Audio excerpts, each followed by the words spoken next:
नमस्कार मित्रों, शिक्षा साहित्य दर्पण में आपका स्वागत है। जैसा कि हम लोग ऐसे टाइप क्वेश्चंस के विषय में चर्चा कर रहे थे, आज मैं एक बहुत ही इम्पोर्टेंट और नया क्वेश्चन लेकर आया हूं जो सीसी फाइल से संबंधित है। क्वेश्चन यूँ रहा बच्चों कि राष्ट्रीय एकात्मता को बढ़ाने में विद्यालय किन गतिविधियों का संचालन कर सकता है। इस प्रकार का क्वेश्चन या तो राष्ट्रीय एकता बढ़ाने में शिक्षा की क्या भूमिका हो सकती है, क्लियर कट क्वेश्चन पेपर में भी पूछा जा सकता है और क्लास टेस्ट में तो बार बार पूछा जाता है। तो दोस्तों इसका आंसर कैसे लिखेंगे वो देखते हैं हम। संपूर्ण देश अर्थात भारत की एकता, यह एक दृढ़ शक्ति है जो देश के नागरिकों में संगठन पैदा करती है। इसका तात्पर्य है लोगों में विद्यमान सामाजिक, आर्थिक, राजनीतिक, सांस्कृतिक भेदों को सहिष्णुता की सीमा तक लाना। यह एक प्रकार से विविधता में एकता का सिद्धांत है। ब्रूकर का विचार देख लेते हैं कि राष्ट्रीय एकात्मता के संदर्भ में ब्रूकर क्या कहते हैं कि साधारण रूपों में इसका अर्थ है देश के प्रति देशभक्ति में से भी अधिक वफादारी रखना। स्थान की एकता के अतिरिक्त राष्ट्रवाद में जातीय एकता, पारस्परिक एकता का भी महत्व है। भावनात्मक एकता के बिना राष्ट्रीय एकता की कल्पना नहीं की जा सकती है। इसे विस्तार से समझेंगे कि भावनात्मक एकता के बिना राष्ट्रीय एकता की कल्पना नहीं की जा सकती।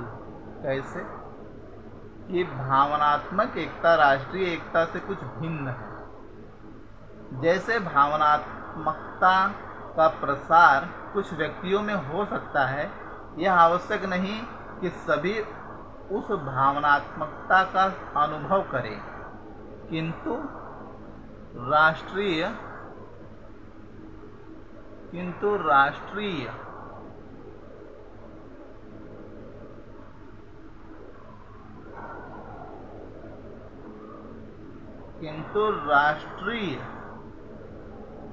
एकता का स्वरूप व्यापक है, उसका प्रसार पूरे राष्ट्र में होता है। उदाहरण, युद्ध के समय सारा देश एकजुट हो उठता है और एक साथ बाहरी आक्रमण का मुकाबला करता है। भावनात्मक एकता राष्ट्रीय एकता के लिए अत्यंत ही आवश्यक है, क्योंकि जब तक व्यक्ति में भावनात्मक एकता नहीं है तब तक उसे राष्ट्रीय एकता की अपेक्षा रखना उचित नहीं है। अतः भावनात्मक एकता के बिना राष्ट्रीय एकता पूर्ण नहीं हो सकती।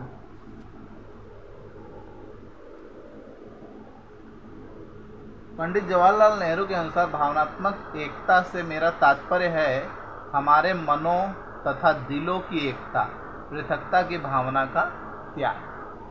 राष्ट्रीय एकता के विकास में अध्यापक की भूमिका, role of teacher in national integration. एक क्वेश्चन आता है, उसे विस्तार पूर्वक देखते हैं कि राष्ट्रीय एकता के विकास में अध्यापक एक सशक्त भूमिका निभा सकता है। अध्यापक ही विद्यार्थियों में राष्ट्रीय मूल्यों का संचार करता है, परंतु यह केवल वही अध्यापक कर सकता है जो राष्ट्रीय भावना से परिपूर्ण हो। अध्यापकों को स्वयं अपना एक आदर्श स्थापित करना चाहिए जिससे विद्यार्थी उनका अनुसरण कर सके। अच्छी पाठ्य क्रियाओं तथा पाठ्य सहायक क्रियाओं के आयोजन से वे विद्यार्थियों में एकता एवं मैत्री भाव को सशक्त बना सकते हैं। राष्ट्रीय एकता के विकास में अध्यापक निम्न योगदान दे सकता है। क्या कर सकता है राष्ट्रीय एकता के लिए अध्यापक, वो पॉइंट्स आगे दिए गए हैं, पॉइंट्स देख लेते हैं। पहला है एक सजीव आदर्श। अध्यापक को राष्ट्र का निर्माता कहा जाता है। वह अपने अध्यापक से विद्यार्थियों को प्रभावित करता है। विद्यार्थी शिक्षक का अनुकरण करते हैं। उसे राष्ट्रीय एकता का प्रतीक होना चाहिए। उसका दृष्टिकोण राष्ट्रीय होना चाहिए। उसके विचारों, कार्यों, आचरण एवं व्यवहार में राष्ट्रीय चेतनता एवं देश प्रेम प्रतिबिंबित होना चाहिए ताकि विद्यार्थियों को उससे राष्ट्रीय एकता का संदेश मिलता रहे। उसके उदाहरण का अनुकरण करते हुए विद्यार्थियों में राष्ट्रीय मानसिकता का विकास हो सकता है। अतः उसे विद्यार्थियों के सामने राष्ट्रीय एकता का सजीव आदर्श प्रस्तुत करना चाहिए। व्यापक दृष्टिकोण, शिक्षक का दृष्टिकोण व्यापक होना चाहिए। उसे छोटी छोटी संकीर्णताओं से ऊपर उठना चाहिए, उसे निष्पक्ष होना चाहिए और विद्यार्थियों के साथ बिना किसी भेदभाव के समानता का व्यवहार करना चाहिए। उसे दूसरे धर्मों की अनावश्यक आलोचना नहीं करनी चाहिए। उसे भावात्मक दृष्टिकोण से स्वस्थ होना चाहिए। तीसरा है दृढ़ विश्वास। अध्यापक को राष्ट्र की एकता में दृढ़ विश्वास होना चाहिए। राष्ट्रीय एकता के विचार एवं दर्शन में उसकी पूर्ण आस्था होनी चाहिए।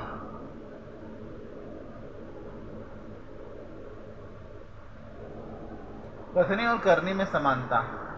अध्यापक की करनी और उसकी कथनी में की अपेक्षा अधिक प्रभाव पड़ता है। अध्यापक जो वह कहता है वही करना भी चाहिए, अतः उसकी कथनी और करनी में अंतर नहीं होना चाहिए। समन्वयता। अध्यापक को अपने पाठों के साथ राष्ट्रीय एकता का समन्वय करना चाहिए। उसे अपने पाठों में भारत का परिचय देना चाहिए। भारत का इतिहास, उसकी संस्कृति, उसकी नदियाँ, गीत, संगीत, अनेकता में एकता आदि पर उसका ध्यान रहना चाहिए। उसे सभी विषय राष्ट्रीय दृष्टिकोण से पढ़ाने चाहिए। राष्ट्रीय एकता का वातावरण। शिक्षक को पाठशाला में राष्ट्रीय एकता का वातावरण निर्मित करना चाहिए। सबके साथ संपर्क रखना चाहिए। लेख लिखना।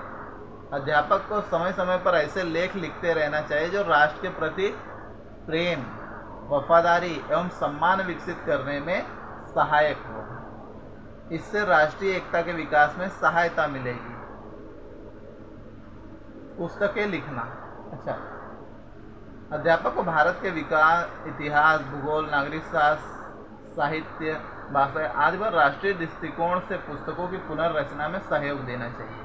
जीवन दर्शन। देश प्रेम और राष्ट्रीय एकता अध्यापक का जीवन दर्शन होना चाहिए। नैतिक कर्तव्य। अध्यापक को चाहिए कि वह राष्ट्रीय एकता एवं स्थिरता के विकास को अपना नैतिक कर्तव्य माने। उसे छात्रों को राष्ट्रीय एकता के लिए मानसिक रूप से तैयार करना चाहिए। अगला है समाचार पत्र एवं पुस्तकें। अध्यापक को चाहिए कि वह छात्रों को ऐसे समाचार एवं पुस्तकें पढ़ने के लिए प्रेरित करे जो सांप्रदायिक संकीर्णता से मुक्त हो और जिनमें राष्ट्रवादियों के योगदान का उल्लेख हो। इससे छात्रों में राष्ट्रीय दृष्टिकोण के विकास में बड़ी सहायता मिलती है। अगला है राष्ट्रीय परियोजना एवं प्रगति। अध्यापक द्वारा विद्यार्थियों को राष्ट्रीय परियोजना और उनके परिणाम स्वरूप राष्ट्रीय प्रगति से अवगत कराना चाहिए। इससे विद्यार्थियों के मन में अपने देश की महानता के प्रति चेतना का भाव विकसित होगा। प्रेरणा। अध्यापक को राष्ट्रीय एकता के प्रति छात्रों को प्रेरित करना चाहिए। उसे राष्ट्रीय भाषा, राष्ट्रीय साहित्य, राष्ट्रीय दर्शन, संस्कृति, परंपरा, राष्ट्रीय शिक्षण कार्यक्रमों एवं राष्ट्र की महानता के आस्था को प्रेरित करना चाहिए और गलत प्रवृत्तियों को रोकना। अध्यापक को विद्यार्थियों के अंदर से जातिवाद, संप्रदायवाद, भाषावाद, संकीर्ण मानसिकता, गुंडागर्दी इन गलत प्रवृत्तियों को दूर करने का प्रयास करना चाहिए। पाठ्य सहगामी क्रियाओं का गठन। अध्यापक को भावनात्मक एवं राष्ट्रीय एकता के विकास के लिए विभिन्न पाठ्य सहायक क्रियाओं के गठन में सहायता करनी चाहिए, जैसे राष्ट्रीय त्यौहार मनाना, जयंतियां मनाना, राष्ट्रीय एकता पर गीत गायन, वाद विवाद प्रतियोगिता, निबंध लेखन, शिक्षा, विद्वानों का भाषण आदि कराना चाहिए। खेल, यात्रा, स्पर्धा, प्रदर्शनियां आयोजित करना चाहिए। स्कूलों में NSS, NCC, scouting, girl guiding तथा समाज सेवा आदि को शामिल करना चाहिए।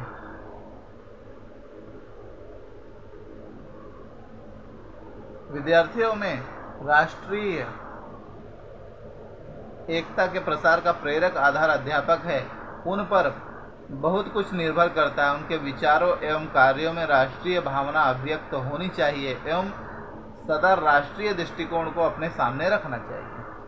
अगला पॉइंट है शिक्षा द्वारा राष्ट्रीय एकता के विकास में उपयोगी कार्यक्रम। क्या क्या किया जा सकता है उसके विषय में बताया गया है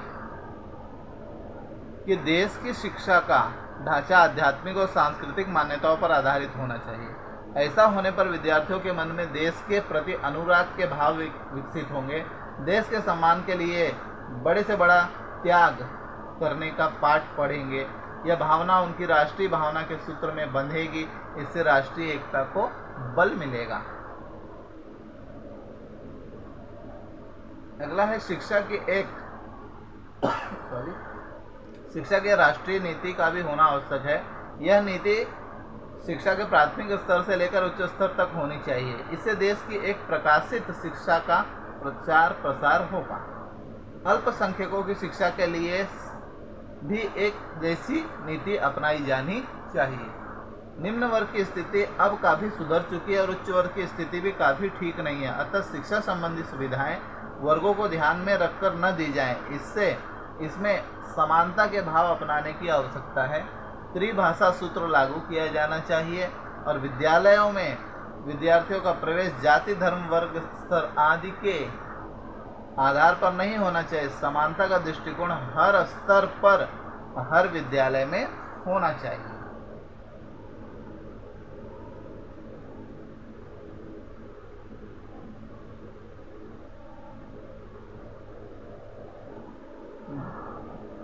भेद बढ़ाने वाले विद्यार्थियों को मान्यता न दी जाए। किसी भी तरह की आर्थिक सुविधा जाति, धर्म को ध्यान में न रखकर, आर्थिक स्थिति को ध्यान में नहीं रखकर करना चाहिए। राष्ट्रभाषा हिंदी प्रत्येक स्तर की शिक्षा में रखी जाए। राष्ट्रगीत विश्वविद्यालयों में भी होना चाहिए। राष्ट्रहित के विषय पर वार्तालाप कराए जाएं। राष्ट्र सेवा के लिए विद्यार्थी सप्ताह में एक दिन व्रत लिया करें। छात्र और अध्यापकों को उत्तर से दक्षिण और दक्षिण से उत्तर भारत में भेजा जाए। छात्रों को प्रत्येक स्तर पर भारतीय संस्कृति की शिक्षा दी जाए और राष्ट्रीय एकता को ध्यान में रखकर पाठ्य पुस्तक का निर्माण किया जाए। भारतीय भाषाओं के प्रचार और प्रसार के लिए शिक्षा द्वारा पूरा प्रयास किया जाना चाहिए। प्रजातंत्र की सफलता राष्ट्रीय एकता पर निर्भर है। राष्ट्र के अस्तित्व के लिए यह अति आवश्यक है। डॉक्टर राधाकृष्णन ने बहुत सुंदर कहा है। क्या कहा है डॉक्टर राधाकृष्णन ने? कि राष्ट्रीय एकता ईंटों और पलस्तरों से नहीं बनाई जा सकती और न ही छीनी और हथौड़ी से इसका निर्माण किया जा सकता है। इसे चुपचाप लोगों के मनों और दिलों में पैदा होना होगा। इसकी एकमात्र प्रक्रिया है शिक्षा प्रक्रिया। तो दोस्तों, आज हमने एक बहुत ही महत्वपूर्ण प्रश्न पर हमने चर्चा की और वो प्रश्न एक बार और मैं दोहरा देता हूँ कि राष्ट्रीय एकात्मता को बढ़ाने में विद्यालय किन गतिविधियों का संचालन कर सकता है या राष्ट्रीय एकता बढ़ाने में शिक्षा की क्या भूमिका है। बहुत ही इम्पोर्टेंट क्वेश्चन है। बार बार क्वेश्चन जो है एग्ज़ाम्स में पूछे जाते हैं, क्लास वर्क में कराए जाते हैं और इसलिए इस क्वेश्चन को बहुत ही अच्छी तरीके से बच्चे तैयार करें। तो दोस्तों, आशा है आप लोगों को मेरा ये प्रयास पसंद आया होगा। मिलते हैं दोस्तों अगले वीडियो में। जो मेरा वीडियो देख रहे हैं कृपया लाइक करें, शेयर करें, सब्सक्राइब करें। धन्यवाद।